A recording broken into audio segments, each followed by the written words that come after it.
The purpose of this class is to examine how electronic logs are used at Prime Incorporated. This is the Qualcomm MCP200. We use it here at Prime. Some of you might have an older version, but e-logs work exactly the same. We'll use the MCP200 as our example for this presentation. Typically, this will be located in a bracket to your right as you sit in the driver's seat. To use your Qualcomm, pull it out of the holding bracket, then slide the keyboard out from the Qualcomm. This button is important to know. It's the Home button, which will always take you back to your home page on Qualcomm. Notice this right arrow? If you push the button, it'll direct you to some of the MCP Qualcomm training videos. There's several 2 and 3 minute training videos that can really help you in learning and understanding your Qualcomm. The first thing you need to do once you're assigned the truck and you're ready to sign into your Qualcomm is to get logged into Qualcomm. Touch Login. There are 2 pieces of information required: your driver ID and password. At Prime, the driver ID is the driver code you were given followed by the letters QC. Your password is your 4-digit payroll PIN. If you're not sure what to use, call the office and they can assist you. Once you've entered your driver ID and password, you'll be ready to log in. Click OK. In many cases, that first screen that'll pop up will be given a screen that says there is some unassigned driving time, and it gives you the option to answer yes or no. Always answer no to the unassigned question. When you touch the no button, that message will clear out. Wait about 30 seconds and you'll see your driver code changes to your full name. At that point, touch the Home button to go back to the main screen. So far, you've entered Qualcomm via the Login button. Entered your driver code, followed by the letters QC. Then you entered your payroll PIN. At the unassigned driver time screen, say no. Then wait until your driver code changes to your full name. Then touch the Home button, and it'll return to the main page. Touch the Hours of Service button. Anytime you sign into Qualcomm, the first duty is to assign you is on duty. Go to the lower right-hand corner and change your status to off duty. You're given 5 minutes to enter this information.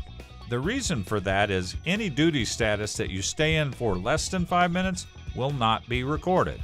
You might worry that the Qualcomm has put you on duty to start your 14-hour clock, but as long as you change it within 5 minutes, it'll not start the clock. To change your duty status, touch the Change button in the lower right-hand corner. It'll bring up this screen. It'll say your current status is on duty, and it lists out several options for you to choose from. Whichever duty status you want to enter, use your finger and touch the duty status button you want to change it to. In this example, you're going to move yourself to off duty, so touch the off option. This will not change the duty status, however. There's one more step.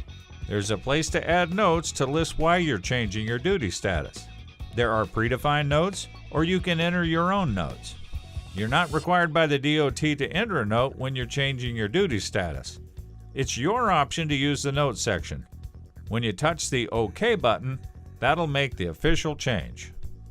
In our example here, the duty has changed to off duty. The Qualcomm has the responsibility of recording the closest city and state. This is a DOT requirement every time you change your duty status. To summarize how to change the duty status, touch Change, touch the duty status you want to move to, you can enter an optional note, then touch OK. Always be sure to touch OK because your duty status will not change until that's completed. Let's look at other information located on this status.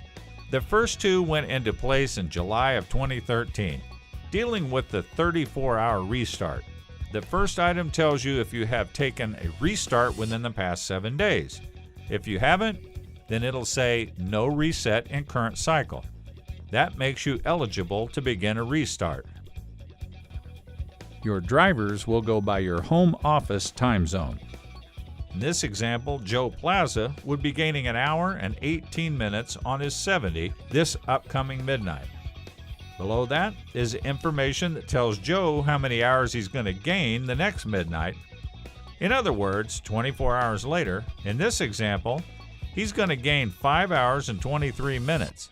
This replaces the old recap on paper logs, where you had to manually write in how many hours we used 8 days ago to determine where you'll be on your 70 hours when we begin the next day.